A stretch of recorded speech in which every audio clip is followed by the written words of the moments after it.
In a great city where wealth rose like glass towers into the skies, there lived a man whose riches were spoken of in every corner. He was a billionaire, blessed with a family he cherished above all his gold. But fate can be as cruel as it is kind. One tragic day, the news shook the earth beneath his feet. His family had perished in a sudden plane crash. The mighty halls of his mansion, once alive with laughter, fell silent. In his sorrow, the billionaire turned to his friends, believing that in his darkest hour, they would stand beside him. They came with gentle words, with shoulders to lean on, and with promises that seemed sincere. Yet, behind their smiles, shadows of greed danced. He did not know it yet, but the very men he trusted were already weaving threads of betrayal. And in his house, unnoticed, his humble cook and gardener continued their quiet duties, loyal in ways he could not yet see. In the silence of his mansion, Chief Olaji sat by the window, his face buried in his palms. "My heart is empty," he whispered, voice cracking. "What is wealth without those I love?" Friend 1, Ade, placed a hand on his shoulder. "Brother, do not drown in sorrow. We are here for you." Chukwu adjusted his glasses, speaking softly. "Yes, we will guide you through this storm. Trust us, as you always have."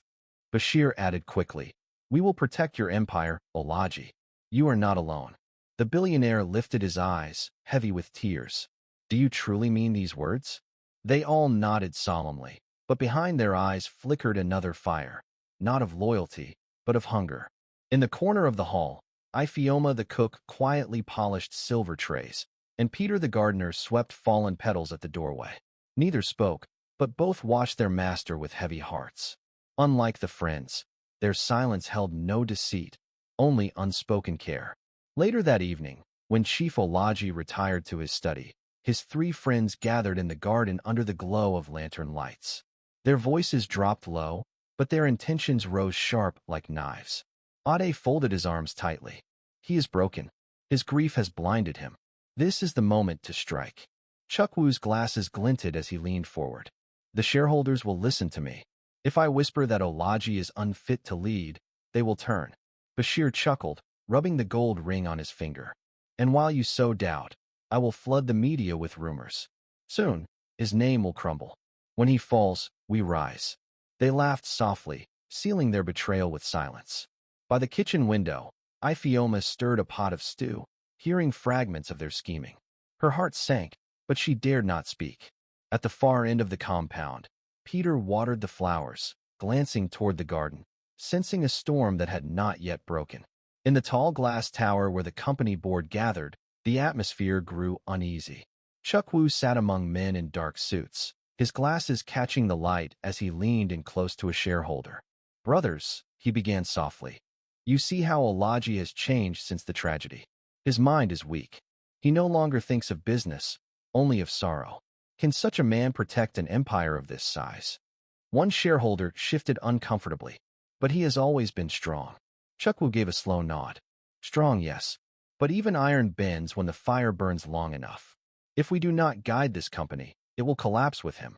The whispers spread from ear to ear, planting seeds of doubt. Meanwhile, in the mansion kitchen, Ifeoma carefully arranged a meal for her master, her eyes heavy with worry.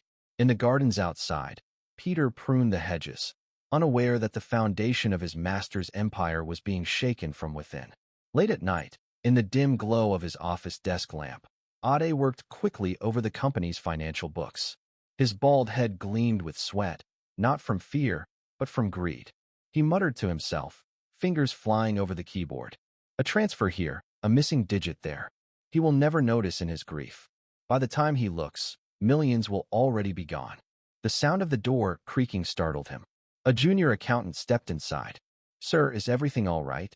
Ade forced a smile, sliding papers over the screen. Yes, just balancing the accounts. You wouldn't understand."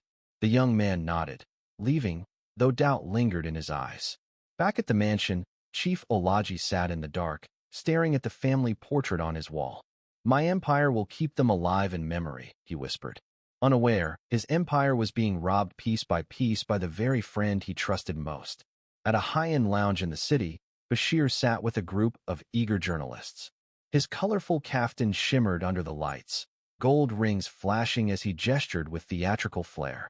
"My friends," he said, lowering his voice, "you must have noticed. Chief Olaji is no longer the man he once was. Since his family's tragedy, he cannot think straight. He drinks too much. He forgets his own meetings." One journalist raised a brow.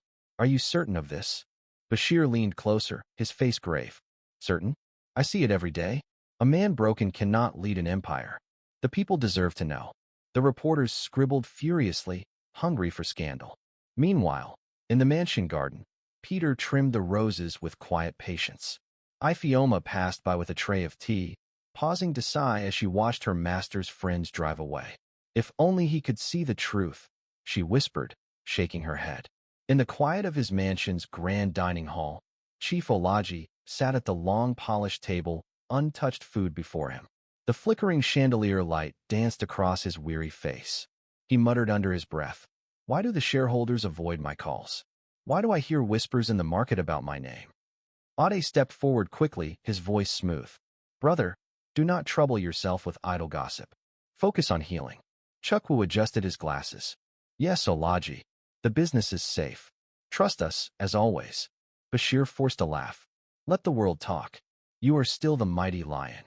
Olaji's eyes narrowed, doubt flickering for a moment. But then, seeing their practiced smiles, he sighed heavily and lowered his gaze. From the corner, Ifeoma entered quietly with a steaming bowl of soup. Peter followed behind, carrying fresh-cut flowers from the garden. They set them gently on the table, neither saying a word, yet their eyes lingered on their master with genuine concern he did not see. Morning sunlight streamed through the glass walls of Chief Olaji's office, but his spirit felt clouded. His secretary placed a stack of reports before him, her voice uneasy. "Sir, 3 major contracts have been withdrawn. Investors are calling for explanations." Olaji flipped through the pages, his brow furrowing. "Withdrawn? Without warning." He looked up sharply. "Who spoke to them?" Before she could answer, Ade, Chukwu, and Bashir walked in. "Olaji," Ade said smoothly, "this is just the market shifting. Nothing more." Chukwu adjusted his glasses. "We will handle the investors. Trust us."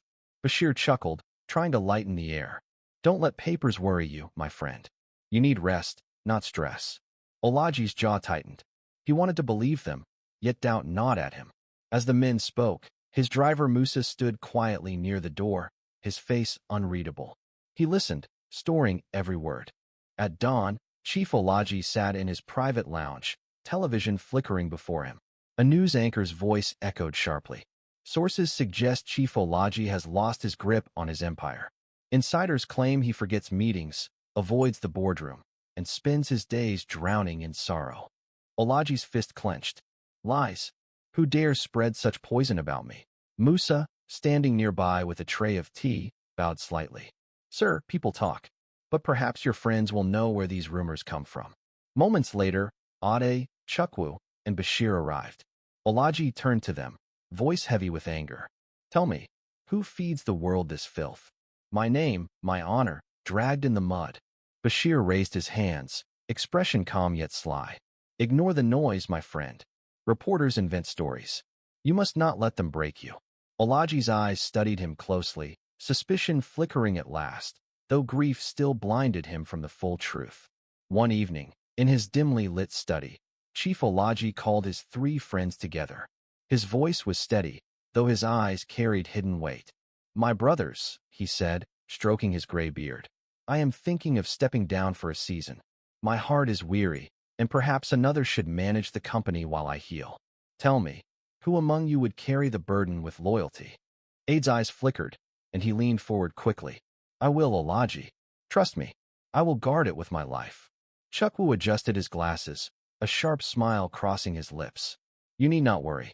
Give me the reins, and the shareholders will find peace." Bashir laughed softly, gold ring catching the light. "Why not me? I know how to silence the media. Leave it in my hands." Olaji nodded slowly, saying nothing. But within his heart, suspicion grew deeper, like roots spreading beneath the soil. In the shadows near the door, Musa watched closely, expression calm. In the far corridor, Ifeoma and Peter exchanged troubled glances, sensing that storms were gathering. When the meeting ended, Ade, Chukwu, and Bashir walked out of the mansion into the night air. Their voices, no longer sweetened by false sympathy, turned sharp with greed. Ade smirked, loosening his tie. Did you see his face? He is weak. Soon, the empire will be ours. Chukwu chuckled, pushing his glasses up the bridge of his nose. He practically offered it to us. The board already listens to me more than him. Bashir spread his arms wide, gold rings glinting under the garden lanterns. Let the fool grieve. His sorrow is our opportunity. We shall feast on his riches. From a shadowed corner, Musa leaned silently against the wall, eyes narrow, listening. Deeper inside the mansion, Ifeoma carried away empty trays, whispering to Peter, who walked beside her. They smile before him, she said softly, but their teeth are sharper than knives. In his study, Chief Olaji paced the floor, his robe flowing behind him. His hand brushed against the family portrait as his mind wrestled with unease. My children, he whispered to the picture. If you were here, you would tell me who is true and who is false. My heart no longer knows. The door creaked. Ifeoma entered, bowing respectfully. Sir, I brought warm soup. You have not eaten since morning. Olaji waved his hand tiredly. Leave it there, Ifeoma. I am not hungry. Peter appeared at the doorway, holding fresh-cut flowers. Master, the garden blooms today. I thought that might ease your spirit. Olaji looked at them briefly, then turned away, dismissing them with silence. To him, they were only servants. Yet as they left, his heart ached strangely, as though the truth he sought was hidden in places he refused to look. At a private club downtown, the three friends met again. Their laughter echoed, but their words dripped with venom. Ade leaned forward, his voice low. The accounts are already bleeding into my hands. By the time Olaji notices, the fortune will be dust. Chukwu sipped his drink, nodding. The board grows restless. Soon, they will demand new leadership. I will present myself as the savior. Bashir tapped his glass against the table, smiling broadly. And the people already believe him unfit. My whispers to the press have done their work. By the time he wakes, his empire will already belong to us. The three clinked glasses, sealing their conspiracy. Unseen by them, Musa stood outside the frosted glass door, delivering their car keys to the valet, but pausing long enough to hear. His expression revealed nothing, yet his mind stored every word. Late at night, Olaji sat by the balcony overlooking his estate. The city lights blinked in the distance, but his mind was clouded. Musa approached silently, carrying a cup of tea.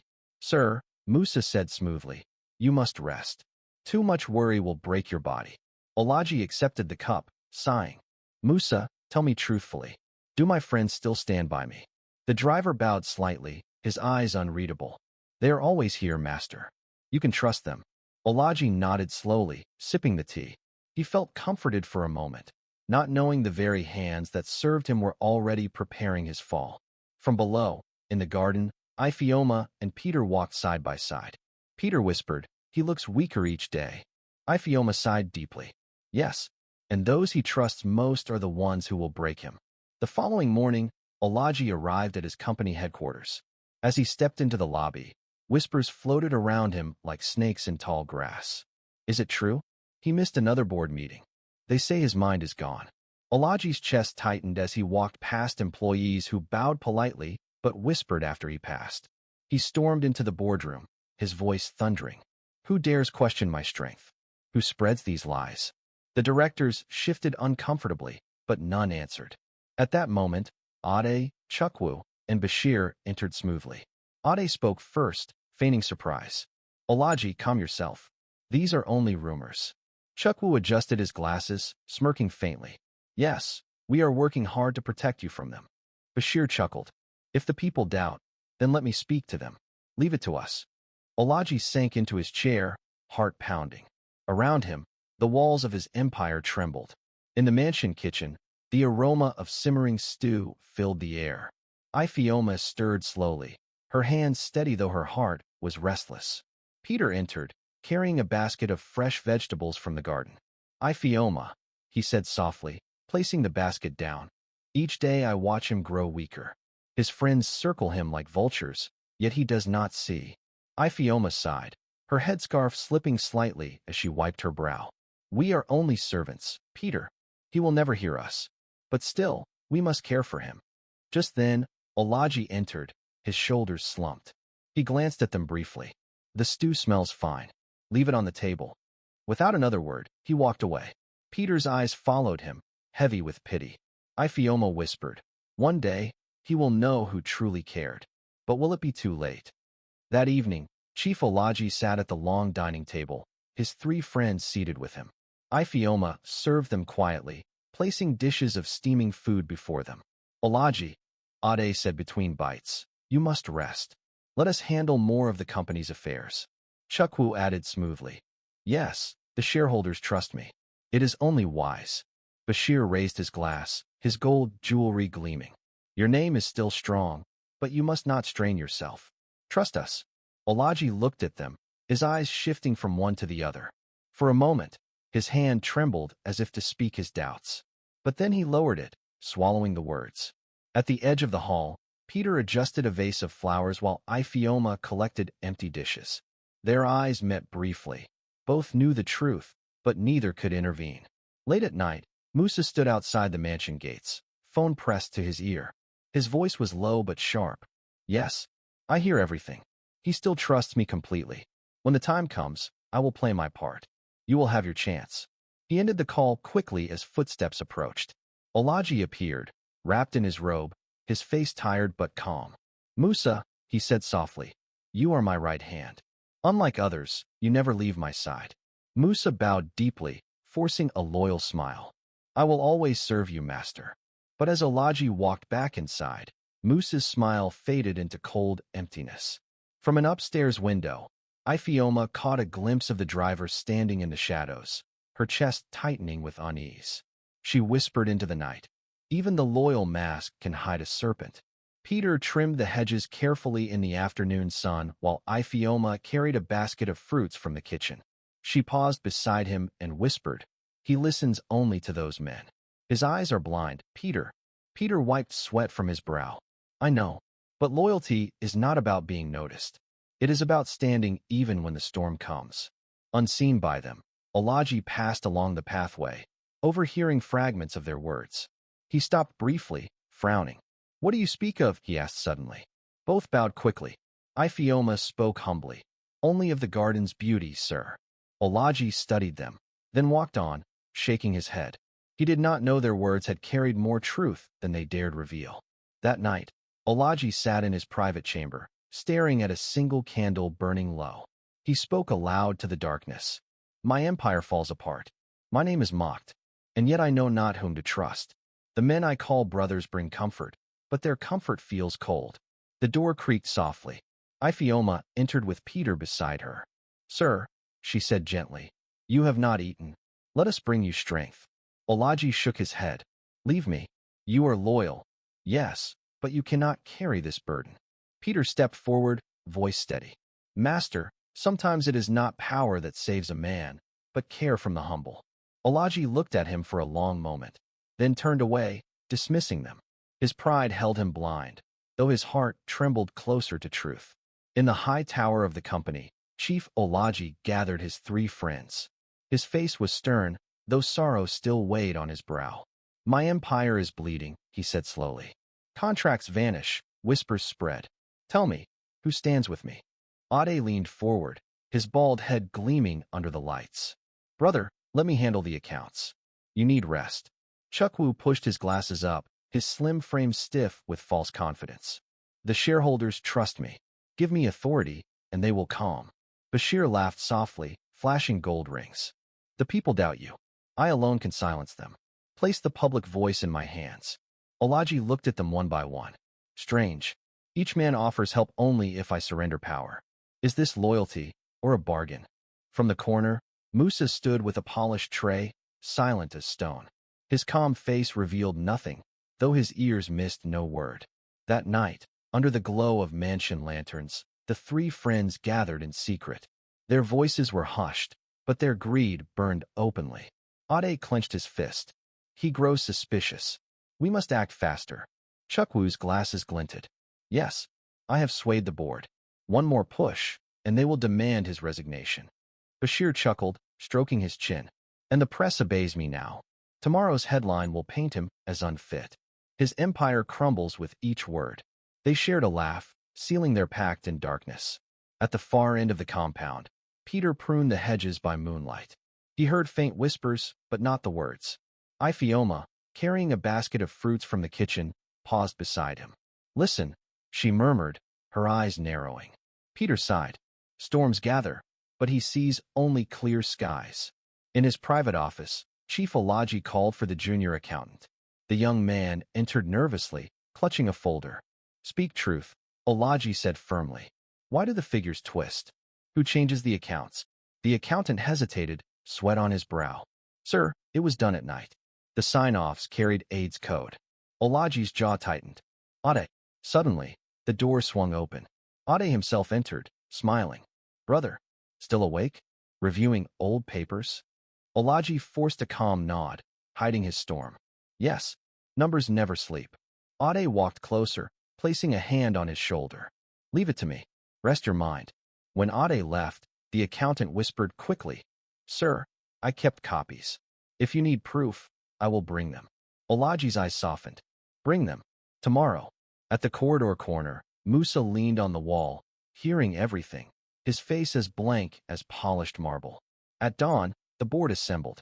Chief Olaji stood tall at the head of the table, a stack of reports in his hand. Funds were moved without approval. Signatures forged. "Tell me, who dares betray this trust?" The directors exchanged uneasy glances. Chukwu rose slowly, glasses glinting. "Chairman, perhaps the problem is not betrayal, but fatigue. You are unwell. Let me step in, only for a time." Bashir added with a grin. "Yes, give us more control, and we will calm the storm." Ade spread his hands. "Brother, allow us to steer, while you recover." Olaji slammed his hand on the table. "Steer my ship while drilling holes in its hull? No, I will command my empire until my last breath." The room fell silent. In that silence, Musa's eyes flickered like a blade, unseen behind the gathering storm. That evening, the mansion dining hall was heavy with silence. Chief Olaji sat at the head of the table, his friends gathered once more. He raised his glass of water. "Tomorrow, I call for a full external audit. Bring your books clean, or bring your resignations." Aide's eyes narrowed briefly, then he forced a laugh. "Auditors, are we criminals now?" Chukwu smoothed his collar. "This will unsettle the shareholders further." Bashir chuckled, gold jewelry catching the light. "Give me the press. I will soften the blow." Olaji's voice was iron. "No more shadows. The sun will shine on every page." From the corner, Ifeoma served quietly, her hands trembling as she set the tray. Peter replaced flowers on the table, his face steady but his eyes troubled. Musa poured wine into glasses, his lips curved faintly in a smile that hid a serpent's coil. At sunrise, Chief Olaji entered his study with resolve burning in his eyes. His three friends arrived shortly after, dressed in their finest suits and robes, each carrying files. Olaji's voice was firm. "Today, external auditors arrive. Bring forward your accounts, free of shadows." Ade smirked, placing his folder on the desk. "Brother, you insult us with this charade." Chukwu adjusted his glasses, his voice smooth. "Auditors create more scandal than they solve. This is dangerous." Bashir forced a laugh, his gold chain glinting. "Give me one more week. I'll calm the storm." Olaji slammed his hand on the desk. "Enough. The truth comes today. Either your pages are clean, or you are gone." In the corner, Musa leaned against the doorframe, his face calm, eyes unreadable. Ifeoma and Peter exchanged a worried glance from the hallway, their hearts trembling for their master.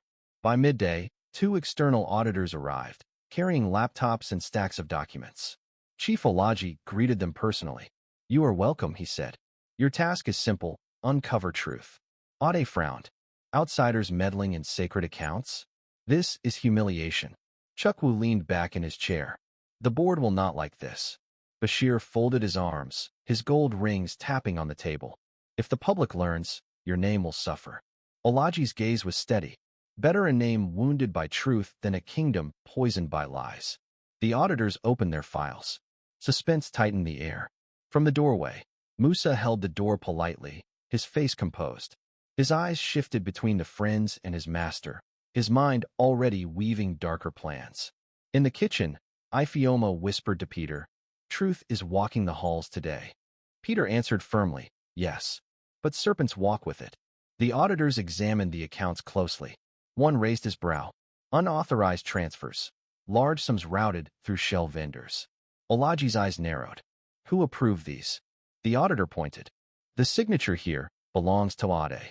Ade stiffened, sweat beading his bald head. Impossible. I must have been misled by staff. Chukwu leaned in quickly. This proves nothing. Errors happen. Bashir laughed nervously. Yes, errors. Why drag this into drama? Olaji's voice was thunder. Errors that steal millions? Tell me, is this friendship or treachery? The room fell silent. From the corner, Musa's lips curled faintly into a smile, hidden from view. He whispered under his breath. The cracks widened. Meanwhile, in the kitchen, Ifeoma stirred soup violently, her face pale with worry. Peter placed a steady hand on her arm. Courage, he said softly. The storm cannot last forever. Ade's voice cracked. This is a misunderstanding. I did this for the company. Olaji's eyes burned. For the company? Or for your pockets? Chukwu interjected smoothly. Chairman, we must not make hasty judgments. Perhaps you should step aside. Let me handle this investigation. Bashir added quickly. Yes, the public will panic if they hear this. Let me control the story. I can bury it. Olaji rose to his full height. Bury the truth? That is your answer? I see now, you do not guard my empire. You circle it like wolves. The room shook with his voice. Musa stepped forward with a calm smile. Sir, shall I bring refreshments? Perhaps tea to ease the tension. Olaji waved him off. Not now. Musa bowed respectfully, though his eyes glowed with a secret thought. Soon, the tea would matter more than all the lies in the room. After the auditors left, silence thickened in the boardroom. Chief Olaji remained standing, his hand pressed to the desk. I trusted you as brothers, he said, voice heavy. And yet your loyalty is bought with gold. Tell me, was I blind, or were you snakes all along? Ade said nothing, his head lowered. Chukwu's eyes narrowed behind his glasses. Careful, Olaji. Without us, the company collapses. Bashir smiled faintly. Yes, with one word to the press, I can ruin you completely. Olaji leaned closer, his eyes blazing. Ruin me? Or ruin yourselves? The three men exchanged uneasy glances, the mask of friendship slipping at last. In the hallway, Musa whispered into his phone, It is done. His anger burns, but soon he will drink. Soon, his trust in me will deliver the final blow. Night settled over the mansion, its halls heavy with silence. In the private kitchen, Musa stood alone, pouring liquid from a small vial into a silver teapot. His movements were precise, his eyes cold. He whispered to himself, He trusts me more than anyone. His fall will be gentle, yet final. The door creaked, and Ifeoma entered, carrying a basket of herbs. Her eyes fell on Musa. Still awake? Preparing tea for master. Musa turned, his smile calm. Yes, he has not slept well. Tonight he shall rest deeply. Ifeoma hesitated, then nodded slowly. I will bring honey. She left the room, but her heart pounded with unease. Alone again, Musa stirred the poisoned brew, the faint steam rising like ghostly whispers. When the cup touches his lips, the empire is mine to deliver. In his chamber, Chief Olaji sat by the window, staring at the moon. His thoughts were heavy, his face lined with weariness. Father, if you can hear me, he whispered to the night, show me who is true. Musa entered, carrying the silver tray. His voice was smooth. Master, warm tea for your rest. Olaji smiled faintly. Ah, Musa, in this storm, you alone never fail me. Musa bowed. Your trust is my honor. Olaji lifted the cup and drank deeply. He set it down with a sigh. Strange, the taste is sharp tonight. Musa's expression did not change. A new blend of leaves, sir. It will ease your heart. As Olaji leaned back, his vision blurred. He rubbed his temples, unaware of the poison's slow grip. Outside, Ifeoma stood at the corridor's edge, hands clutching her apron, her heart filled with dread. By dawn, the mansion stirred. Chief Olaji tried to rise from his bed, but his legs trembled. Sweat covered his brow. Peter entered with fresh flowers. Master, are you unwell? Olaji forced a smile. It is nothing. A restless night, perhaps. He stumbled forward, gripping the bedpost. Ifeoma rushed in with a cloth. Sir, your skin burns with fever. Let me call the doctor. Olaji shook his head. No. The board meets today. They must not see weakness. Musa entered calmly, adjusting his gloves. I will prepare the car, sir. Lean on me if you must. Olaji nodded gratefully. Always faithful, Musa. Ifeoma exchanged a sharp glance with Peter, her unease deepening. She whispered, the poison of trust is deadliest. Later that morning, Chief Olaji walked into the boardroom, his steps heavy, his hand clutching the table for balance. His friends watched keenly. Olaji, Ade said slyly, you look tired. Let us carry the burden. Chukwu leaned back, glasses glinting. Yes, give me the seat for a while. Investors will calm. Bashir smirked, gold rings flashing. The public already doubts you. Better step aside with dignity. Olaji's chest heaved. So this is loyalty? Waiting like vultures for me to fall. His voice cracked, and he coughed violently, gripping his chest. The directors murmured. Some looked away, others whispered. Musa stepped forward quickly, catching his master's arm. Careful, sir. Lean on me. Olaji whispered weakly. Faithful Musa, in this sea of snakes, you are my shore. Musa's lips curved faintly. Yes, master. Always. That evening, back in his mansion, Chief Olaji sat slumped in his chair, his breathing shallow. Ifeoma knelt before him with a bowl of soup. Sir, you must eat. Please. Olaji shook his head. My strength leaves me, though I do not know why. Peter stood beside him, voice steady. You carry burdens too heavy. Rest, master. Rest. Olaji's eyes glistened. I trusted my friends, but now their eyes burn with greed. Only you two remain steady, though I gave you no thanks. Ifeoma's hands trembled. We serve because we care, not for reward. Musa entered suddenly, bowing low. Sir, your medicine. He offered a small vial. Olaji looked at him weary. Always near, always loyal. He reached for the vial. Behind him, Ifeoma's eyes widened, and Peter's hand tightened into a fist. Chief Olaji lay on his bed, his breath shallow. His once strong frame now shook with weakness. The room was silent except for his strained voice. My body betrays me, he whispered. Tell me, is this sorrow, or something darker? Ifeoma knelt at his side with a cloth, dabbing his forehead. Sir, this is no sorrow. This is sickness creeping, and it came too suddenly. Peter stood at the foot of the bed, his eyes steady. We must bring the doctor, master. No delay. Olaji groaned. No. If the board sees me so weak, they will strike faster. The door opened softly. Musa entered with calm steps, carrying another cup of tea. His tone was smooth. Master, drink. It will ease your suffering. Olaji's trembling hands reached for the cup. Ifeoma's heart thumped loudly. She whispered to Peter, this is no medicine. This is death in a cup. That night, when Musa left the room, Olaji stirred weakly. His eyes flickered toward Ifeoma and Peter. Why do you stay near me? I never gave you honor. Yet here you are. Ifeoma's eyes filled with tears. Because, sir, hearts that serve in truth need no reward. Peter added, his voice steady, we are roots, master. While branches fall, roots remain. Olaji's lips trembled. And I called you only servants. Ifeoma shook her head. To us, you are more than a master. You are a man who grieves. That is enough to bind us. Olaji's eyes glistened, a crack of light piercing through years of pride. Then perhaps I was blind. Not all loyalty wears fine suits.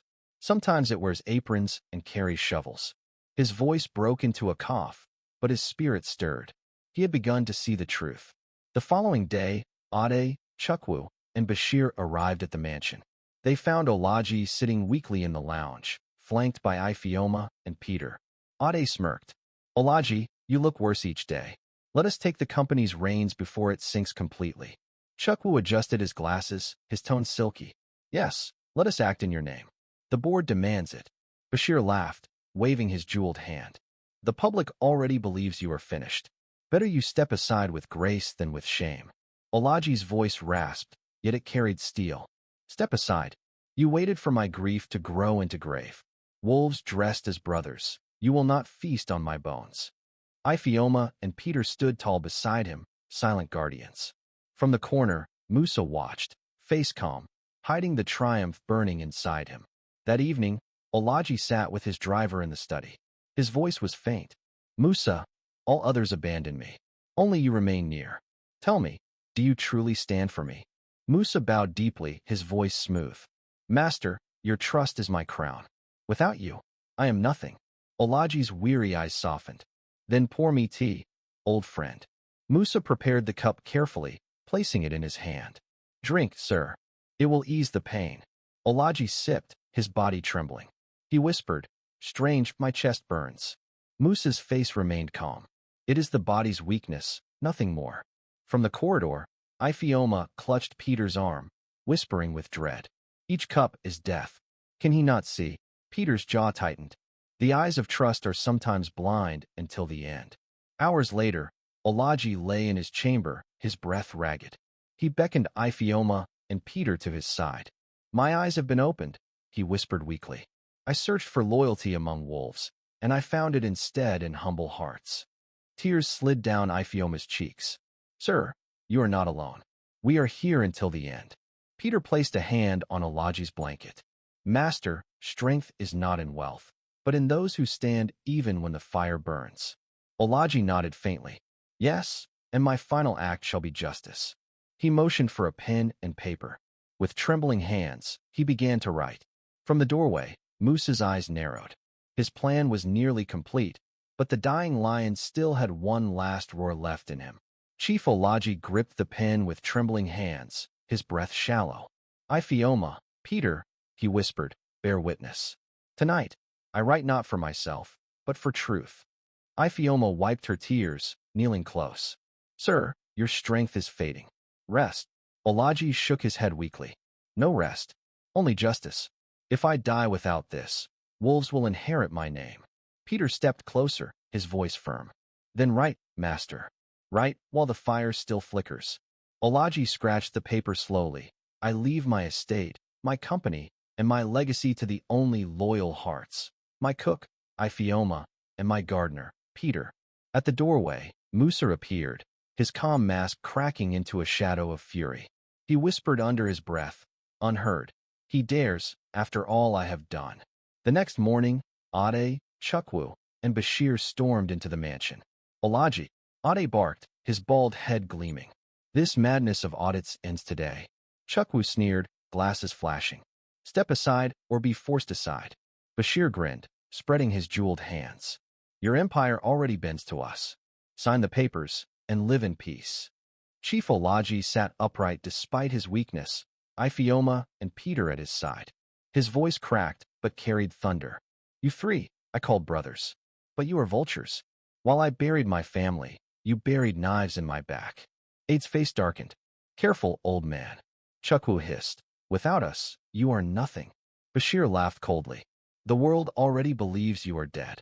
Olaji's chest heaved. Then let the world see your true faces. He lifted the will with trembling hands. Olaji raised the will.